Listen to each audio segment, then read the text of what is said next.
We will see the third sum, and that is a thermally isolated pot has 150 gram ice at temperature 0 degree Celsius. How much steam of 100 degree Celsius has to be mixed to it so that water of temperature 50 degree Celsius will be obtained. आता ह्याच्यामध्ये ice is kept in a thermally isolated pot.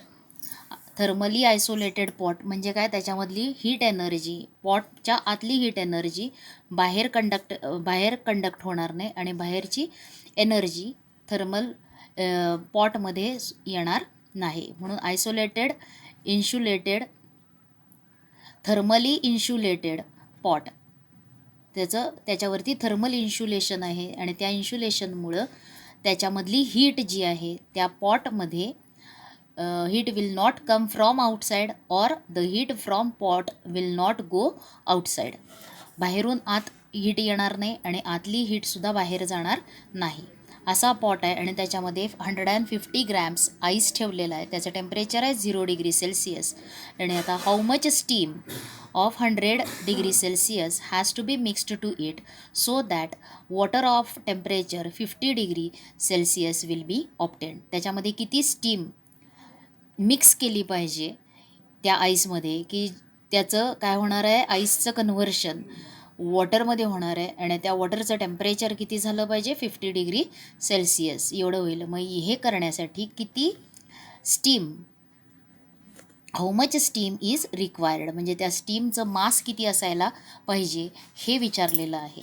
मग आता याच्यामध्ये बघा काय होणार आहे, steam जी आहे at 100 degree Celsius he steam काय करणार आहे, हीट एनर्जी तिच्यापासून लॉस होणार आहे. म्हणजे स्टीमचं कन्व्हर्शन, त्याचं टेम्परेचर जे आहे ते टेम्परेचर 100 डिग्रीपासून रिड्यूस होणार आहे आणि त्याचं कन्व्हर्जन होणार आहे वॉटरमध्ये आणि त्या वॉटरचं टेम्परेचर किती डिग्री सेल्सिअसपर्यंत रिड्यूस होणार आहे, from 100 degree Celsius to 50 degree Celsius. आता ह्याच्यामध्ये आईस जो आहे त्या आईसचं टेम्परेचर हे 0 डिग्री सेल्सिअस आहे. म्हणजे हा आईस जो आहे पॉटमधला तो कोणापासून हीट एनर्जी घेणार आहे, स्टीमपासून हीट एनर्जी घेणार आहे. म्हणजेच the heat lost by steam is equal to heat gain by ice. त्या आईसनं गेन केलेली हीट ही स्टीमनं लॉस केलेल्या हीट एवढी असणार आहे. मग आता ह्याच्यामध्ये तुम्हाला मास ऑफ आईस किती दिलेलं आहे, हे 150 ग्रॅम्स. त्याच्यानंतर त्याचं फॉल इन टेम्परेचर किती असणार, त्याचं टेम्परेचर जे आहे ते आत्ता आहे 0 डिग्री सेल्सिअस. ते टेम्परेचर म्हणजे आईसचं कन्व्हर्शन वॉटरमध्ये होणार आहे आणि त्या वॉटरचं टेम्परेचर किती करायचं आहे, 150 डिग्री सेल्सिअस. म्हणजे तिथं राईज इन टेम्परेचर येणार आहे. म्हणून डेल्टा T1 जर आपण घेतलं तर डेल्टा T1ची व्हॅल्यू 0 म्हणजे तिथं किती येणार आहे, 50 डिग्री सेल्सिअस. म्हणजे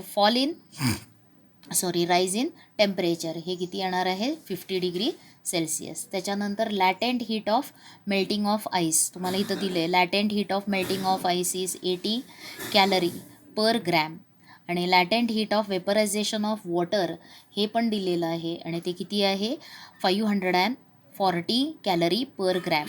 specific heat of water is 1 calorie per gram degree Celsius. मग आता हे सम सॉल्व करत असताना बघा काय काय करावं लागणार आहे.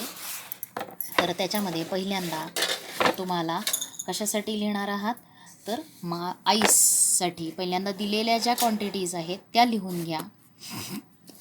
तर त्याच्यात तुम्हाला फॉर आईस म्हणा किंवा मास ऑफ आईस, पहिल्यांदा मास ऑफ आईस आणि ते M1 डिनोट करा, इज इक्वल टू किती दिलेलं आहे, 150 ग्रॅम्स. 150 ग्रॅम्स. आता तिथे काय होणार आहे, टेम्परेचर 0 डिग्रीपासून 50 डिग्रीपर्यंत राईज होणार आहे.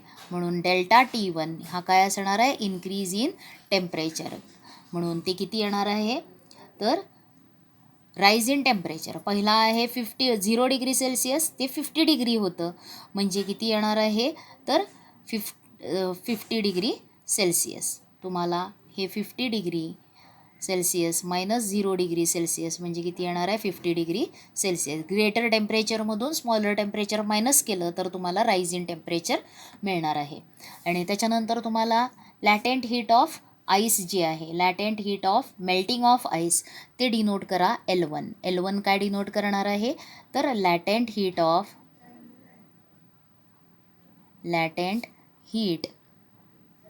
Of melting of ice.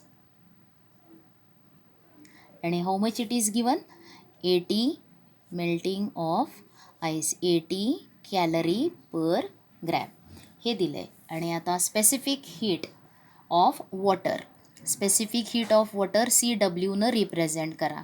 CW small w काढा. CW represents the specific heat. CW is equal to काय असणार आहे ते specific heat. Specific heat of water आणि ते किती आहे 1 calorie per gram degree Celsius. 1 calorie per gram degree Celsius. This is specific heat of water. आता heat given by steam ती कोण घेणार आहे. Heat given by steam is used bye ice. मग हीट जी स्टीम लॉस करणार आहे ती heat कोण गेन करणार आहे आईस गेन करणार आहे. आणि त्या हीटचा यूज कशासाठी करणार आहे तर त्या हीटचा यूज पहिल्यांदा आईस मेल्ट होणार आहे, वॉटरमध्ये कन्व्हर्शन होणार आहे आणि नंतर त्या वॉटरचं टेम्परेचर 0 डिग्रीपासून 50 डिग्री टेम्परेचर राईज करण्यासाठी केला जाणार आहे. आता मग हीट जी आहे मग हीट पहिल्यांदा हीट गिवन बाय कुणी दिलेली आहे heat given by steam is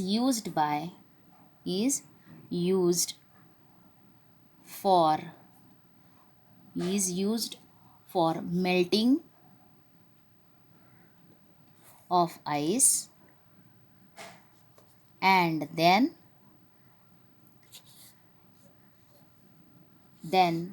used to raise the temperature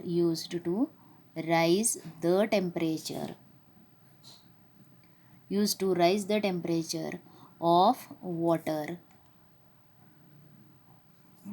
up to 50 degree Celsius. मग ही जी हीट गेन झालेली आहे आईसनं इथं हीट गिवन बाय स्टीम हे कोण गेन करणार आहे आईस गेन करणार आहे. मग यालाच आपण काय म्हटलेलं आहे हीट गेन बाय आईस आणि ती काय असणार आहे Q1 न डिनोट करूयात. मग ती हीट कशानं डिनोट करूयात तर Q1 is equal to Q1 जी हीट आहे ती Q1 is equal to heat gain bye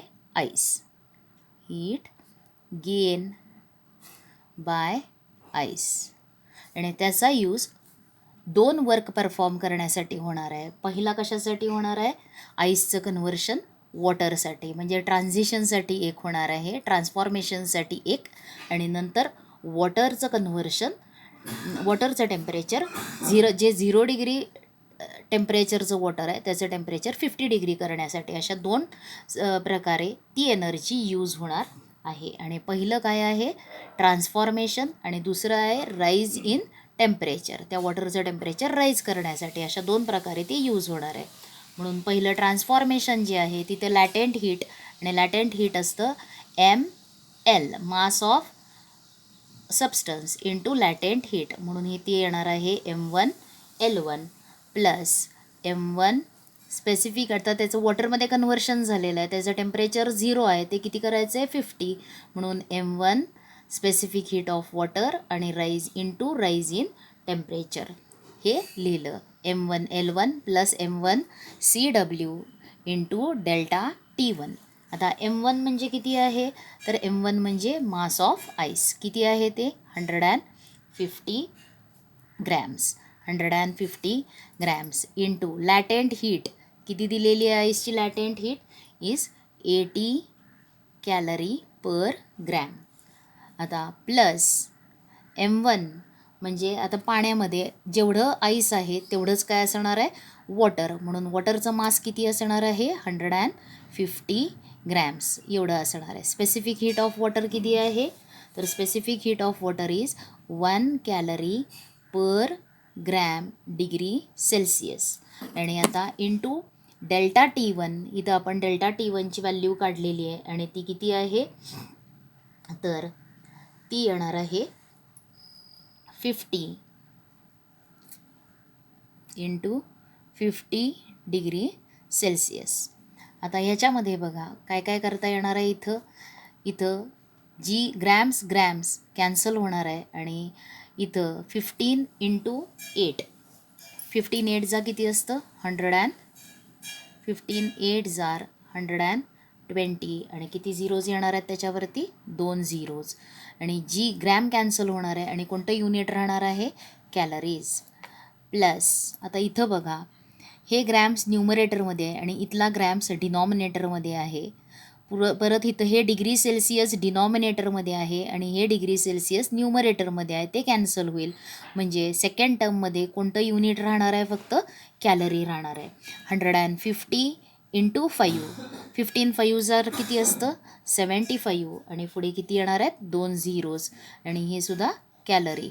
म्हणून तुम्हाला heat gain by ice Q1 त्याची व्हॅल्यू किती आली, तर ह्या दोघांची ॲडिशन करायची. युनिट्स प्लेसची ॲडिशन 0, टेन्स प्लेसची ॲडिशन 0, 100 प्लेसची ॲडिशन 5, थाउजंड्सची 7 + 2 9 म्हणजे येणार आहे 19,500 कॅलरी. This is heat gain by ice. आणि ही गेन कोणाकडनं करणार आहे, स्टीमकडून करणार आहे. म्हणून आता आपण फॉर स्टीमसाठी आधी लिहून घेऊयात. आता स्टीमची काय फाइंड करायचं आहे बघा, how many grams of steam is, इथं काय विचारलेलं आहे, how much steam of 100 gram, म्हणजे त्याचं मास माहिती नाही आहे, ते मास काढायचं आहे. मग त्या स्टीमचं मास M2 न डिनोट करूयात. मग तिथं स्टीमचं टेम्परेचर आहे 100 डिग्री सेल्सिअस, त्याचं किती टेम्परेचर होणार आहे, 50 डिग्री. फॉल इन टेम्परेचर येणार आहे 100 - 50 म्हणजे डेल्टा T2ची व्हॅल्यू येणार आहे 50 डिग्री सेल्सिअस. आणि इथं वॉटर आहे, स्टीमचं कन्व्हर्शन वॉटरमध्ये होणार आहे, म्हणून स्पेसिफिक हीट ऑफ वॉटर पुन्हा किती असणार आहे, 1 calorie per gram degree Celsius ते येणार आहे. म्हणून आता पहिल्यांदा कशासाठी लिहिणार आहात, स्टीमसाठी लिहायचं आहे आणि त्या स्टीममध्ये त्याचं मास फाइंड करायचं आहे, मास ऑफ स्टीम. मग आता let mass of steam equal to M2 आणि ते फाइंड करायचं आहे आपल्याला. आणि त्याच्यानंतर अजूनही काय दिलेलं आहे, हीट लॉस्ट बाय स्टीम, ते Q2 न डिनोट करूयात. आणि आता त्याच्यानंतर तुम्हाला काय काय लागणार आहे बघा, L2 दिलेलं आहे, latent heat of vaporization of water हे दिलं आहे, ते असणार आहे लॅटेंट हीट L2. हे काय आहे, L2 is equal to latent heat of water, latent heat of vaporization of water.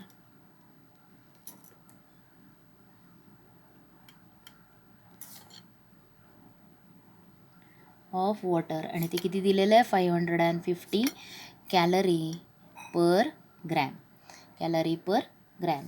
आणि आता इथं डेल्टा T2 हे काय असणार आहे, तर डेल्टा T2 म्हणजे फॉल इन टेम्परेचर आणि ते किती असणार आहे, 100 degree Celsius, 100 degree minus 50 degree, 100 degree Celsius minus 50 degree Celsius म्हणजे किती येणार आहे तुम्हाला, 50 डिग्री सेल्सिअस. डेल्टा T2ची व्हॅल्यू किती येणार आहे, 50 डिग्री सेल्सिअस. कन्व्हर्शन वॉटरमध्ये होतं आहे म्हणून इथं latent heat of water CW ते किती आहे, specific heat, sorry not latent heat, specific heat of water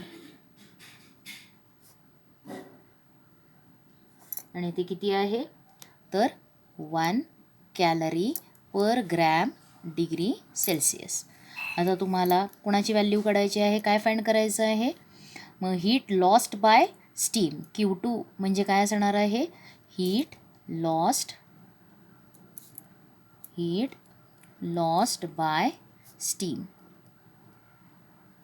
आता स्टीममधून हीट जर काढली तर काय होणार आहे, पहिल्यांदा त्याचं कंडेन्सेशन होणार आहे, वॉटरमध्ये कन्व्हर्शन होणार आहे, मग 100 डिग्रीचं पाणी तयार होणार आहे आणि पुन्हा त्या पाण्याचं टेम्परेचर इथं मिक्सचर होणार आहे, आईसचं कन्व्हर्शन वॉटरमध्ये होणार आहे, स्टीमचं हीट काढल्यानंतर स्टीमचं कन्व्हर्शन पण वॉटरमध्ये होणार आहे आणि या दोन्ही वॉटरचं टेम्परेचर किती झालं आहे, फायनल टेम्परेचर किती झालं पाहिजे तर ते 50 डिग्री झालं पाहिजे. म्हणून ही जी लॉस्ट हीट आहे त्याच्यामध्ये सुद्धा पुन्हा पहिल्यांदा transformation from vapour steam to water आणि नंतर काय होणार आहे, वॉटरचं टेम्परेचर फॉल होणार आहे. अशा 2 प्रकारे ती हीट बाहेर टाकली जाणार आहे. 2 प्रोसेसमध्ये, पहिल्यांदा कन्व्हर्जन प्रोसेसमध्ये हीट बाहेर टाकली जाणार आहे आणि दुसरं टेम्परेचर फॉल करायचं आहे, 100 डिग्री टेम्परेचर वॉटरचं 50 डिग्री करण्यासाठी सुद्धा हीट दिली जाणार आहे. अशा 2 प्रकारच्या हीट याच्यामधून दिल्या जाणार आहेत आणि ती कशानं डिनोट केलेली आहे, ते आपण Q2 डिनोट केलेली आहे. मग पहिल्यांदा heat lost during conversion of steam into water आणि ते असणार आहे M2L2. कशानं दिलं जाणार आहे ते M2L2. आणि दुसरी हीट लॉस केव्हा होणार आहे, त्याचं टेम्परेचर फॉल होत असताना, म्हणजेच M2CW आणि इथं काय येणार आहे T2, डेल्टा T2. आता व्हॅल्यूज घालायच्या. आता या व्हॅल्यूजमध्ये इथं M2 दिलेलं नाही आहे, ते काढायचं आहे, म्हणून या दोन्ही टर्म्समधून M2 कॉमन घ्या. ब्रॅकेटमध्ये काय राहणार आहे, L2 plus CW delta T2. CW म्हणजे स्पेसिफिक हीट ऑफ वॉटर.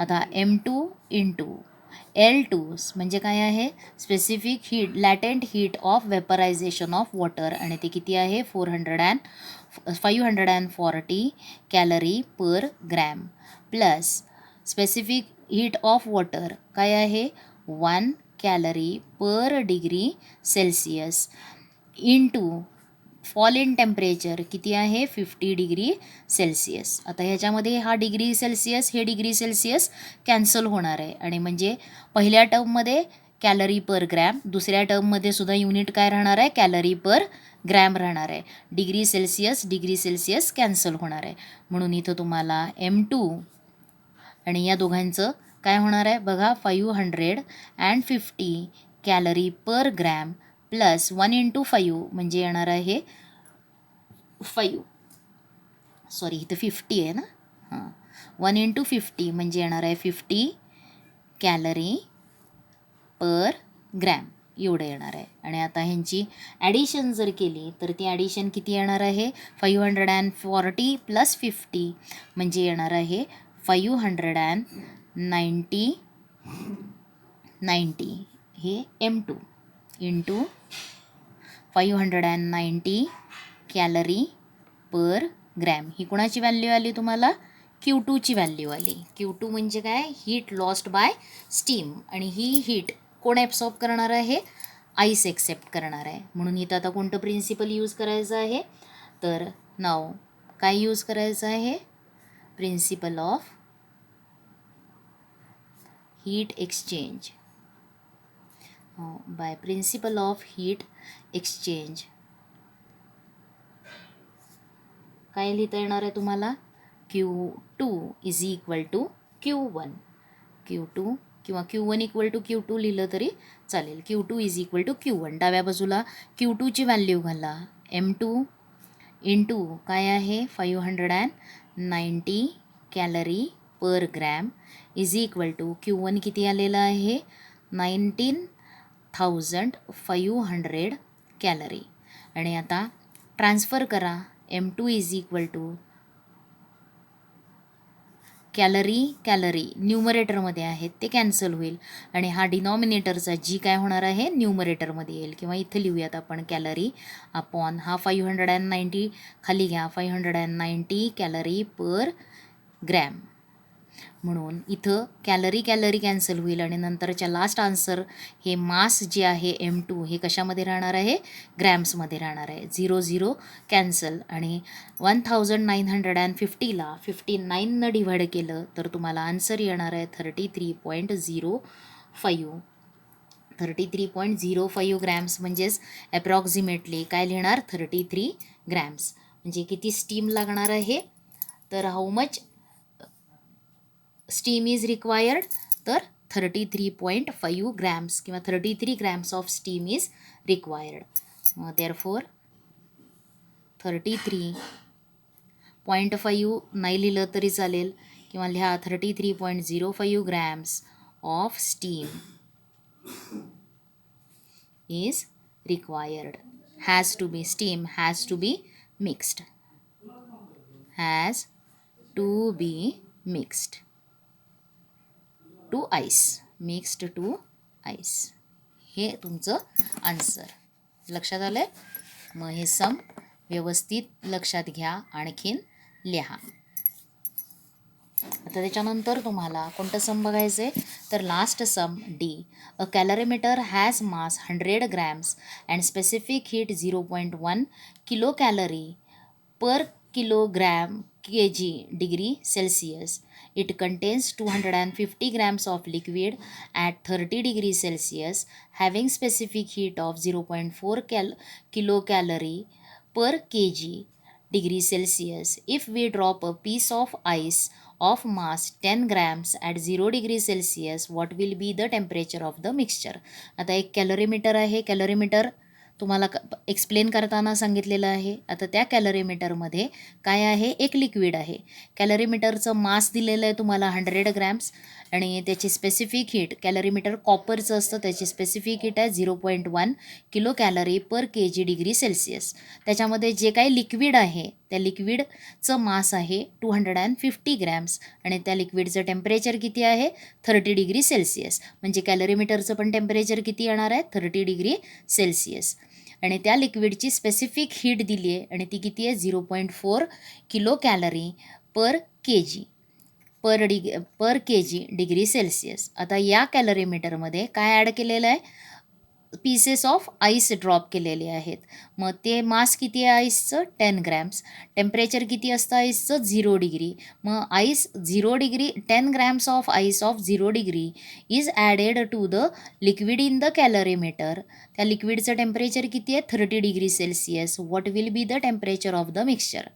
मग पहिल्यांदा 30 डिग्री सेल्सिअस असलेल्या लिक्विडमध्ये जर तुम्ही 0 डिग्री सेल्सिअसचा आईस ॲड केला तर त्या लिक्विडचं टेम्परेचर काय होणार आहे, कमी होणार आहे, फॉल होणार आहे. तुमचा आन्सर 30 डिग्री सेल्सिअसपेक्षा काय आलं पाहिजे, कमी आलं पाहिजे. मग आता इथं तुम्हाला आता हे जे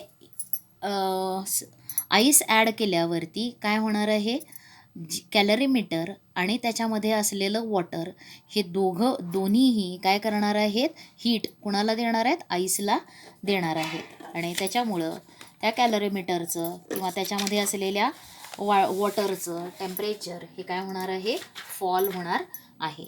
मग आता हे सम कसं सोडवायचं आहे तुम्हाला. मग इथं तुम्हाला कॅलरीमीटर आहे, त्याच्यानंतर त्या कॅलरीमीटरमध्ये एक लिक्विड आहे आणि त्या लिक्विडचं टेम्परेचर मास दिलेलं आहे.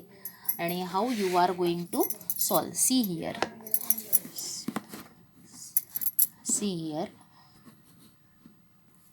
Which sum it is, the सम.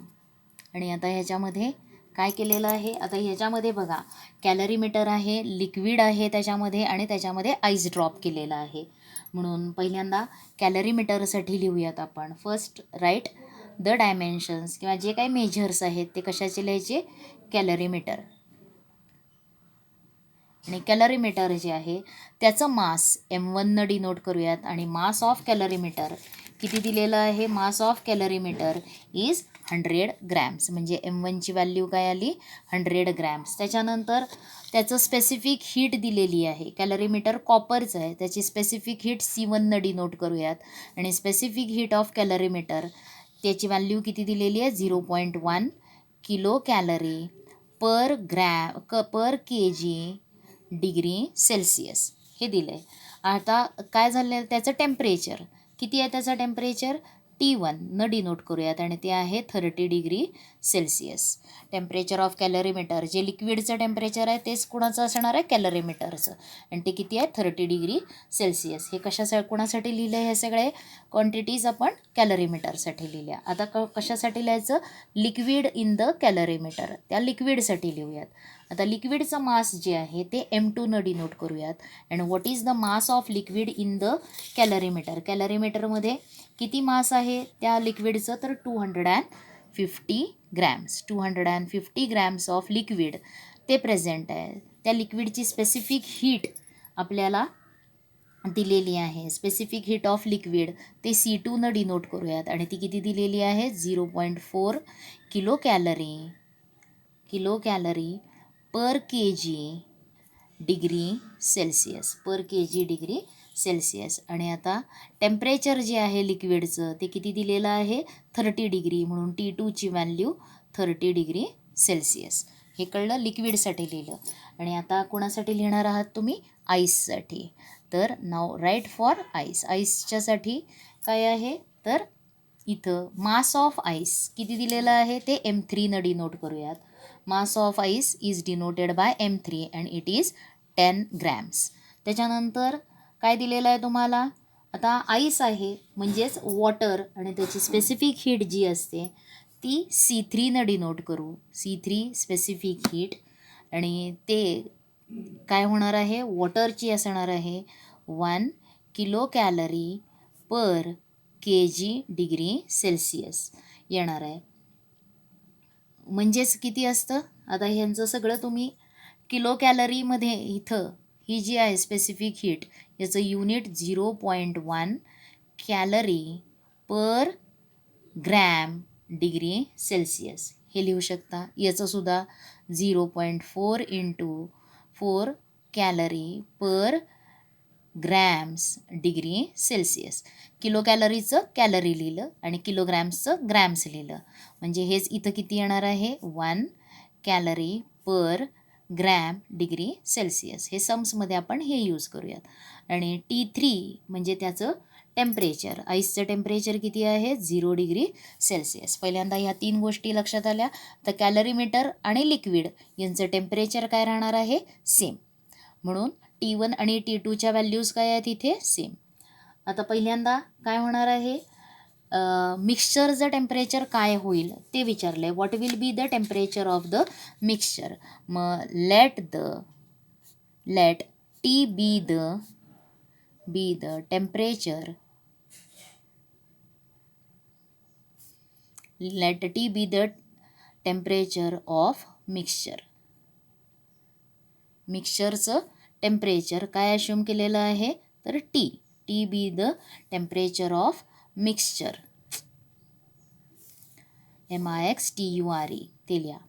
आता इथं हीट कोण लॉस करणार आहे? Heat is lost by calorimeter and liquid and that heat is gain by ice.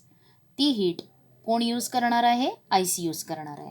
आता heat lost by calorimeter and liquid म्हणजे कॅलरीमीटरचं टेम्परेचर फक्त काय होणार आहे? ते टेम्परेचर कमी होईल. आणखीन वॉटरचं टेम्परेचर, इथं कन्व्हर्जन कोणतंही नाही. कॅलरीमीटरमधून जी काही हीट टाकली जाणार आहे बाहेर किंवा त्याचं टेम्परेचर कमी होत असताना, जे टेम्परेचर कमी होताना कोणतंही कन्व्हर्जन होणार नाही. फक्त कन्व्हर्जन कुठं होणार आहे? आईस काय करतो? हीट ॲब्सॉर्ब करतो. म्हणजे इथं तुम्हाला आईससाठी काय करता येणार आहे? हीट गेन बाय आईस काढताना पहिल्यांदा त्याचं ट्रान्समिशन सॉलिडचं लिक्विडमध्ये कन्व्हर्जन होणार आहे आणि मग त्याचं टेम्परेचर राईज होणार आहे. हे लक्षात घ्यायचं. मग आता हीट लॉस्ट बाय, आता कोणी हीट लॉस केलेली आहे? कॅलरीमीटर आणखीन लिक्विडनं. Heat lost by calorimeter and liquid ते एकत्र फाइंड केलं तरी चालेल. Heat lost by calorimeter and liquid is equal to काय लिहिता येणार आहे? कॅलरीमीटरसाठी M1 C1 delta T1 plus heat lost by liquid म्हणजे काय असणार आहे M2C2 delta T2.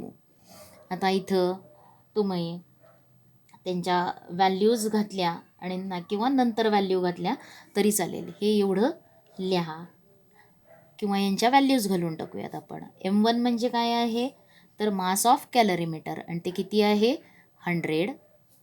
Specific heat of कॅलरीमीटर किती आहे आता ते 100 ग्रॅम्स. स्पेसिफिक हीट जी आहे ती किती आहे तर इट इज 0.1. आता येणारं टेम्परेचर मिळणार आहे सगळ्या जाती जे हे आहेत त्यांचे युनिट्स आहेत ते कॅन्सल होऊन शेवट तुमच्या आन्सरला युनिट काय येणार आहे टेम्परेचर येणार आहे. आपण इथं आता 100 ग्रॅम्स त्याच्यानंतर इंटू काय येणार आहे 0.1 किलो कॅलरी न घेता calorie per gram degree Celsius हे झालं हे प्लस M2 म्हणजे मास ऑफ लिक्विड 250 ग्रॅम्स. C2 आता इथं काय राहिलेलं आहे डेल्टा T2 राहिलेला आहे सॉरी पण आधी आपण असं लिहून घेऊयात 1 मिनिट. याच्यामध्ये तुम्हाला डेल्टा T1 डेल्टा T2 ते लिहा. हे एवढं लिहूयात. त्याच्यानंतर काय लिहूयात heat gain bye direct answer एकत्र करून मग केलं तरी चालेल. आता इथं हीट ही जी लॉस झालेली हीट आहे ती कोण गेन करणार आहे तर heat gain by ice gain करणार आहे आणि ती हीट 2 प्रकारे यूज होणार आहे. पहिल्यांदा यूज्ड फॉर कन्व्हर्शन. कशासाठी यूज होणार आहे कन्व्हर्शनसाठी. आणि दुसरं कशासाठी यूज होणार आहे used to raise the temperature. जे काय वॉटर तयार होणार आहे त्याचं टेम्परेचर राईज करण्यासाठी. म्हणून हे काय लिहिता येणार आहे फॉर कन्व्हर्जनसाठी आईसचं मास M3 आणि त्याची लॅटेंट हीट L न डिनोट करूयात प्लस M3C3 डेल्टा T3 हे झाली हीट गेन बाय आईस. हे या इक्वेशनमध्ये मिळणार आहे. आणि आता काय यूज करायचं आहे देअरफोर बाय प्रिन्सिपल ऑफ कोणतं प्रिन्सिपल आहे प्रिन्सिपल ऑफ हीट एक्सचेंज त्याच्यावरून काय लिहिता येणार आहे heat lost by calorimeter and liquid is equal to heat gain by ice. म्हणून काय लिहिता येईल therefore M1C1 delta T1 plus M2C2 delta T2 is equal to M3L plus M3C3 delta T3. हे लक्षात आलं आहे कसं लिहिलं आहे ते लिहिलं. आणि आता तुम्हाला फायनल टेम्परेचर काय आहे T. म्हणून आता हे कसं लिहायचं आहे बघा M1 म्हणजे काय आहे मास ऑफ कॅलरीमीटर आता ते 100. त्याचं स्पेसिफिक हीट किती आहे 0.1. आता बघा हे ग्रॅम्स आणि इथला हा ग्रॅम कॅन्सल होणार आहे. मग त्याच्यानंतर पुढं काय येणार आहे तुम्हाला डेल्टा T1 म्हणजे तुम्ही डेल्टा T1 म्हणजे काय लिहिणार तर आता T1 हे किती आहे पहिलं 30 डिग्री आहे आणि फायनल टेम्परेचर हे 30पेक्षा काय असणार आहे कमी असणार आहे. म्हणून तिथं तुम्ही काय लिहिणार 30 final temperature minus T1 minus final temperature हे झालं डेल्टा T1. कळलं आहे हा T या T1पेक्षा लेस असणार आहे 30 डिग्रीपेक्षा लेस असणार आहे. म्हणून काय येणार आहे T1 मायनस T हे लक्षात घ्या डेल्टा T1 प्लस M2 म्हणजे काय आहे मास ऑफ लिक्विड 250 इंटू त्याचं specific heat 0.4 into delta T2 म्हणजे काय असणार आहे T2 मायनस T आता इक्वल टू साईन घाला. हे इक्वल टू साईनच्या नंतरच्या या 2 टर्म्स आहेत ते मी खालच्या लाईनला लिहिते. M3 म्हणजे काय आहे, मास ऑफ आईस, आणि किती आहे ते 10 ग्रॅम्स. त्याच्यानंतर L म्हणजे लॅटेंट हीट ऑफ आईस, आणि ते किती आहे 80 प्लस. आता इथं M3 म्हणजे 10 into specific heat of water असणार आहे 1 इंटू डेल्टा T3 म्हणजे काय असणार आहे, इथं हे टेम्परेचर जे आहे ते राईज होतं. T3 आहे 0 आणि ती तुम्हाला काय मिळणार आहे T minus T3. T minus T3. एवढं लक्षात आलं केलेलं. आता व्हॅल्यूज घाला T1च्या, T2च्या आणि T3च्या. आता 100 इंटू 0.1 म्हणजे किती येणार आहे, तर डेसिमल पॉईंट एक निघून जाईल आणि इथं येईल 10. काय येणार आहे तिथे 10 इंटू T1 किती आहे 30 मायनस T प्लस. इथं मल्टिप्लिकेशन केलं 25 4 जा 100, त्याच्यावरती एक 0, 100 एक 0 आणि डेसिमल पॉईंट म्हणजे इथं आलं 100. इथं पण किती येणार आहे 10.0 म्हणजे 10 इंटू T2ची व्हॅल्यू किती आहे T minus 30 minus T is equal to ह्या दोघांचं मल्टिप्लिकेशन 10 इंटू 80 किती येणार आहे 800 प्लस 10 इंटू काय येणार आहे T मायनस T3 किती व्हॅल्यू आहे 0. आईसचं टेम्परेचर T3 0. आणि आता हे सॉल्व करा. ह्यामध्ये या दोन्ही टर्म्समध्ये कॉमन काय आहे, तर T मायनस 30 कॉमन घेतला तर काय येणार आहे 100 प्लस 10 प्लस 100. T मायनस 10 आणि दुसऱ्या ब्रॅकेटमध्ये 10 plus 100 is equal to 80 plus इथं 10 T मायनस 0 म्हणजे T म्हणजे येणार आहे 10T. आता इथं 30 minus T into 110 is equal to 800 plus 10T. आणि हे सॉल्व जर केलं तर तुम्हाला किती येणार आहे, इथं ओपन करा bracket 330 minus 110T is equal to 800 plus 10T. आता T एका बाजूला आणखीन कॉन्स्टंट टर्म्स एका बाजूला, म्हणून इथं मायनस किंवा ह्याला इकडं घ्या. आता इथं तुम्हाला 300 इथं मल्टिप्लाय केलेलं आहे म्हणून इथं अजून एक 0, 3300 आणि इथं किती आलेलं आहे हे. मग त्याच्या पुढं कसं करणार 3300 800ला इकडं घेतलं तर minus 800 is equal to 10T. हा मायनस 110T ट्रान्सफर झाला तर इथं प्लस 110T. आता इथं डिफरन्स किती येणार आहे तर 2050 इज इक्वल टू या दोघांची addition 120T. Therefore T is equal to काय येणार आहे तर T is equal to 2500 upon 120. 0 0 cancel होईल आणि आता 250ला 12नं डिवाइड करा.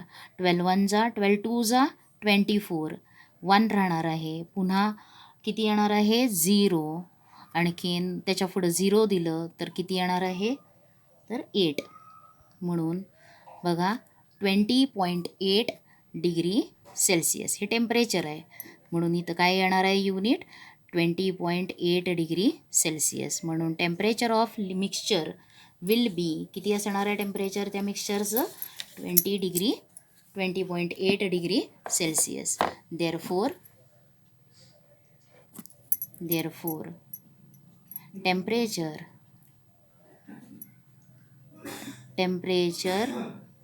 Of mixture is equal to 20.8 degree Celsius. आता हे सम्स जे आहेत थोडे लेंदी आहेत, मोठे आहेत, समजून घ्या जरा व्यवस्थित, आणखीन सॉल्व करा, न चुकता सॉल्व करा. हे सम सोडवताना बघा कॅलरीमीटर, लिक्विड आणि आईससाठी सगळं लिहा. त्याच्यानंतर कोणतं प्रिन्सिपल यूज केलेलं आहे heat of principle of heat exchange. Heat given by steam is used by heat gain by ice. मग केलेली हीट, आईसनं जी हीट यूज केली त्याचं कन्व्हर्जन आणि नंतर राईज इन टेम्परेचरसाठी. म्हणून हे सगळं व्यवस्थित लिहा, सॉल्व करा. हा एक्सरसाइज चॅप्टर झालेला आहे, त्याच्यावरचे क्वेश्चन आन्सर्स सॉल्व करा.